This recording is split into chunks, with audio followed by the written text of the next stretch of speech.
कि आज बांसर बीएसपोर्ट और बीएसपी के जन्मदाता एवं संस्थापक माननीय श्री काशीराम जी की पुण्यतिथि है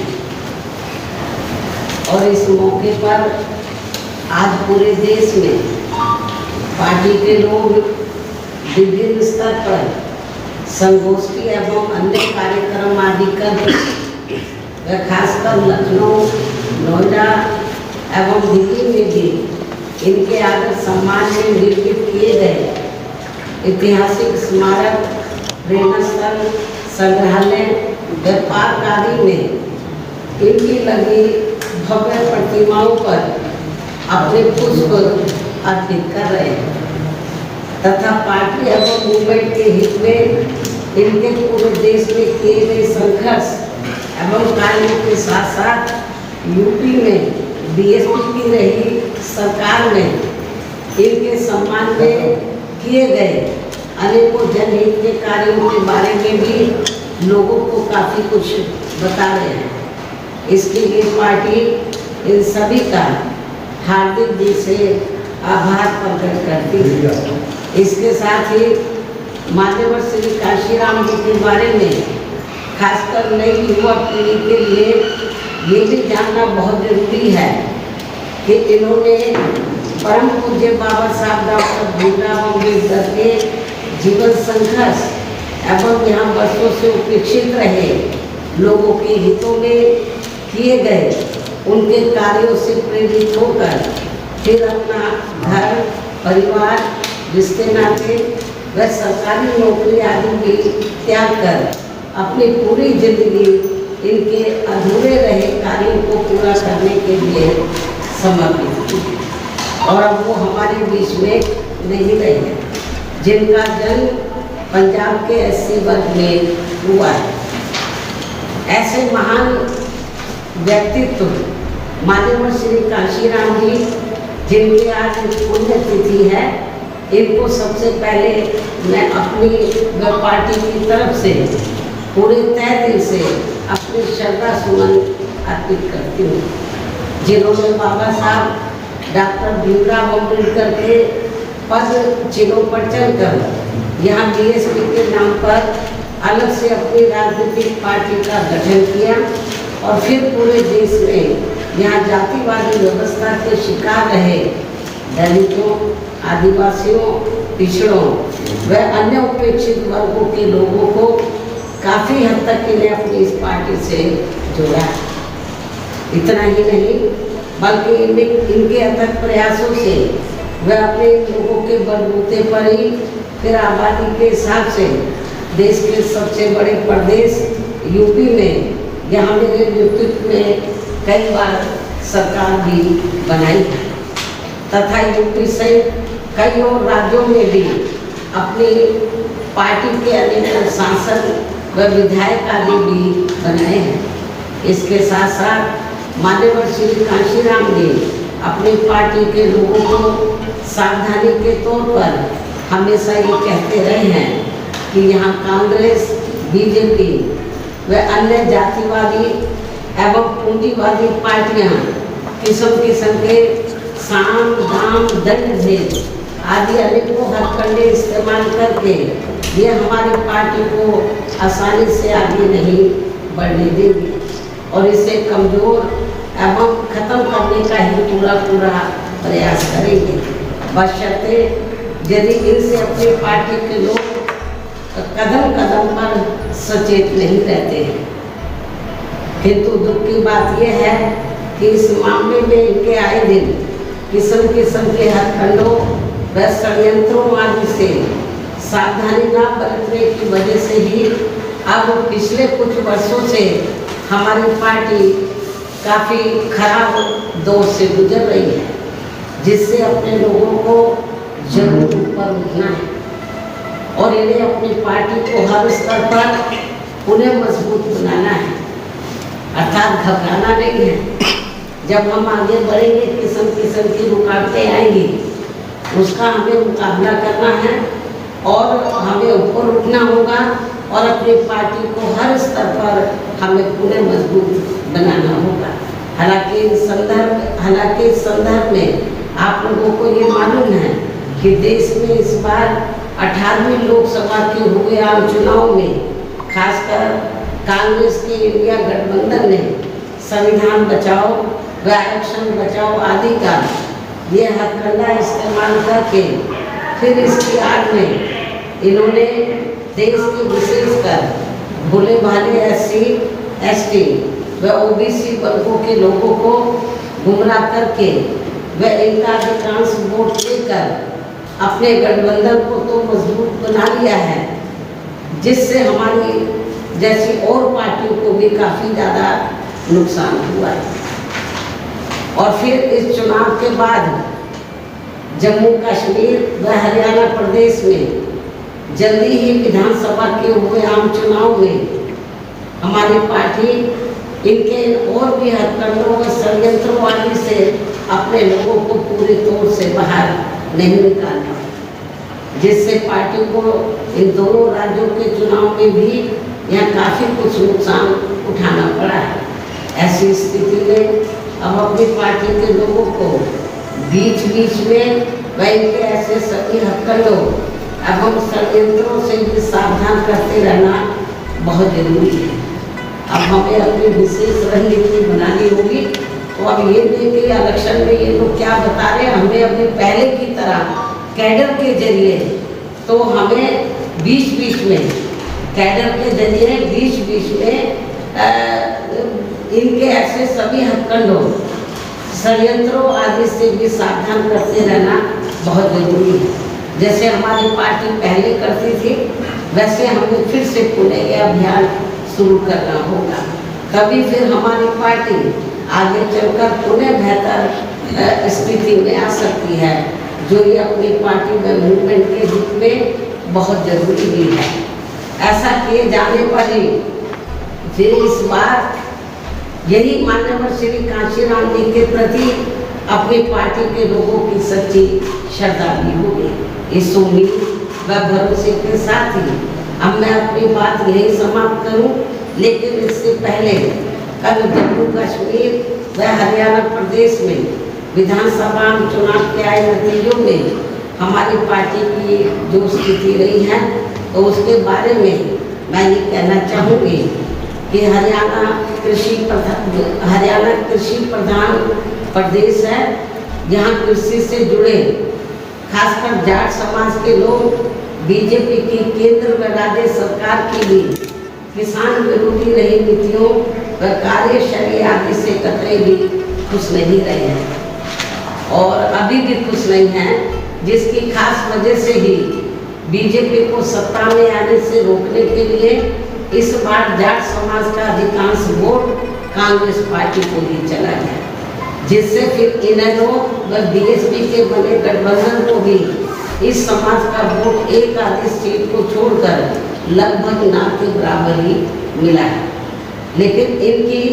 जातिवादी मानसिकता की वजह से जाट समाज का वोट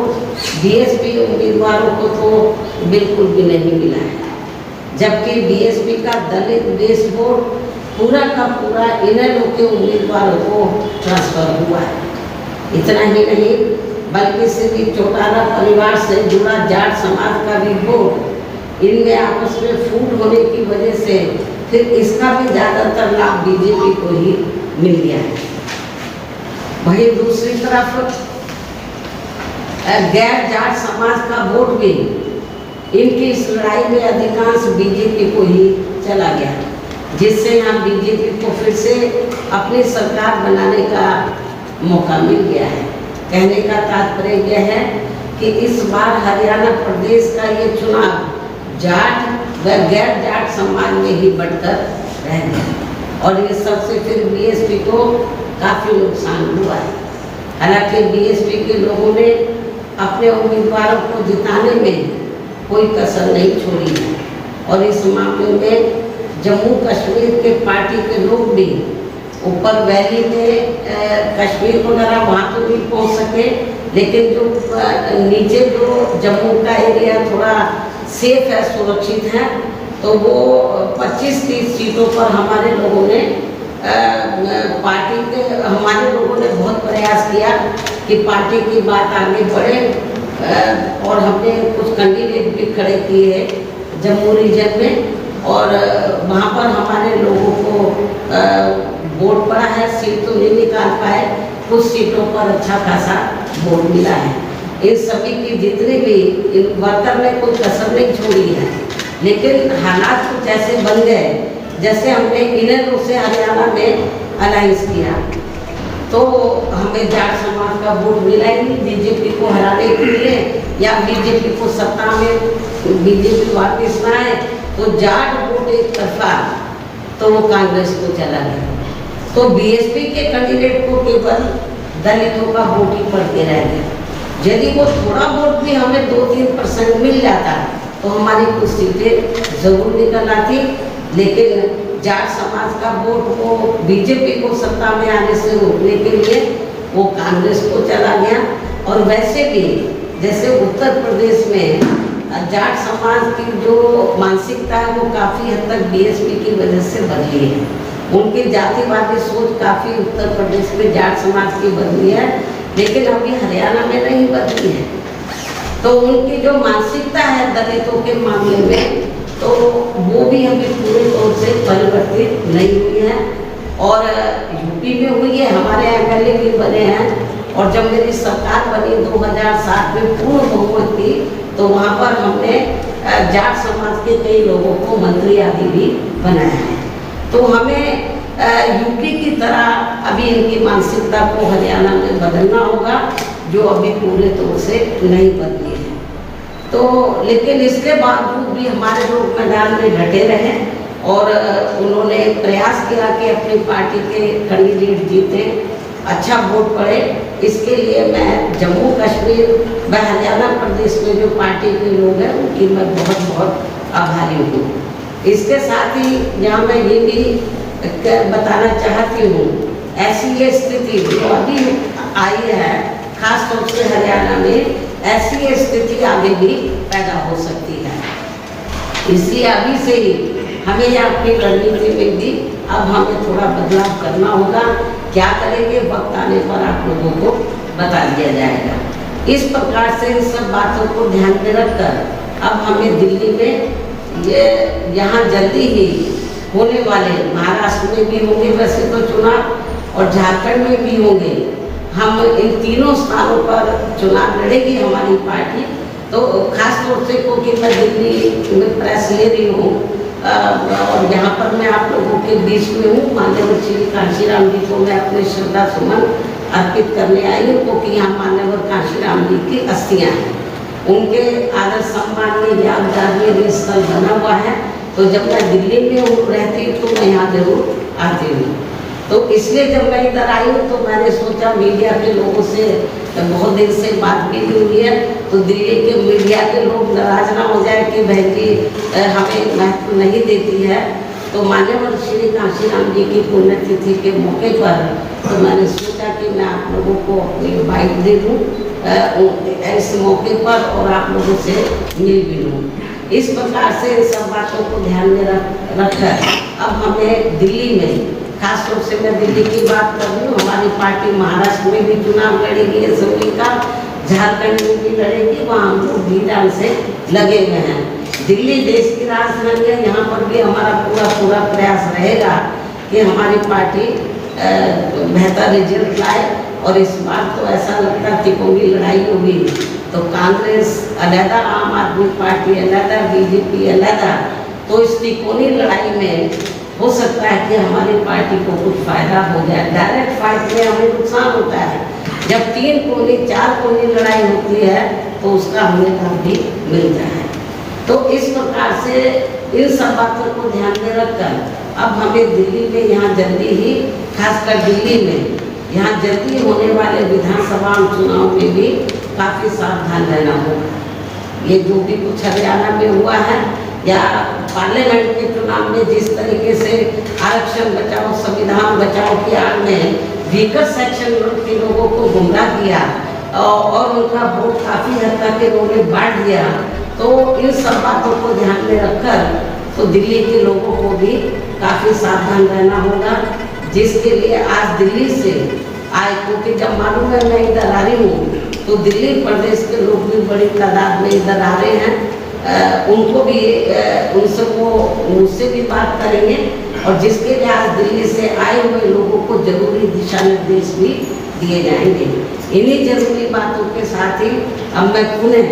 माननीय श्री कांशीराम जी को अपने श्रद्धा सुमन अर्पित करते हुए अपनी बात यही समाप्त करती हूँ। धन्यवाद। जय हिंद व जय भारत। बहन जी एक सवाल है कि कहाँ तक रहेगी हरियाणा चुनाव में जो गठबंधन के जाटों का वोट ट्रांसफर नहीं हो पाया? हरियाणा में मैंने बताया कि अभी वहाँ पर जो जाट समाज के लोग हैं, उत्तर प्रदेश की तरह उत्तर प्रदेश में जो जाट समाज की जातिवादी मानसिकता जो दलितों के प्रति काफी हद तक बदली है हमने, लेकिन अभी हरियाणा में जो जाट समाज है उनकी जातिवादी मानसिकता अभी तक बदली नहीं। तो एक तो ये कारण रहा है कि उन्होंने वोट दिया, दूसरा ये रहा कि वहाँ का जो जाट समाज है ये सोचता रहा कि बीजेपी को किसी भी कीमत पर हमें सत्ता में आने से रोकना है। तो जाट समाज के लोगों ने सोचा कि यदि हम विभिन्न गठबंधन को अपना वोट बांट देंगे तो बीजेपी फिर सत्ता में आ जाएगी। इसलिए जाट समाज के लोगों ने बीजेपी को सत्ता में आने से रोकने के लिए उन्होंने अपना एक तरफा वोट कांग्रेस पार्टी को दे दिया, जिससे हमारी पार्टी को ये नुकसान है। बहन जी यूपी में चुनाव होने वाले हैं,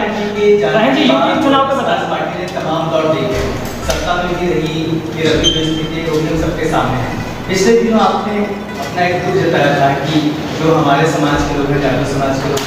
उन लोगों ने भी कांग्रेस पूरे दलित समाज वो कांग्रेस के बहकाव में आ गए और समर्थन नहीं, लेकिन अब नहीं आएंगे उन लोगों लेकिन क्योंकि समय बहुत कम था, उस समय लोकसभा चुनाव डिक्लेयर हो गया था। इन्होंने ऐसी नोटंकी की नाटकबाजी थी कि हमारे को ढूंढा हो गया, अब नहीं होगी। बहन जी उपचुनाव उत्तर प्रदेश में होने वाले हैं, क्या हरियाणा माननीय सुप्रीम कोर्ट का जब जजमेंट आया SC/ST आरक्षण में वर्गीकरण और क्रिमी लेयर आदि को लेकर पूरे देश में जो SC/ST वर्गों के लोग हैं उनकी आंखें खुल गई, जो ये संविधान बचाने आरक्षण बचाने की बात करते। तो इस मामले में सारी पार्टियां, बीजेपी एंड कंपनी के लोग, कांग्रेस पार्टी एंड कंपनी के लोग, सारी की सारी पार्टियों ने कुछ भी इसके ऊपर सही जवाब नहीं दिया। बस आरक्षण की बातों करते रहे, हम ध्यान रखेंगे। लेकिन माननीय सुप्रीम कोर्ट में जब ये मामला आया तो सेंटर की ओर से जो सरकारी वकील होते हैं कांग्रेस के, तो सबने माननीय सुप्रीम कोर्ट ने जो जजमेंट दिया उनकी हाँ में हाँ मिलाया है। तो इसलिए मैं आपको ये बताना चाह रही हूँ, इतना ही नहीं,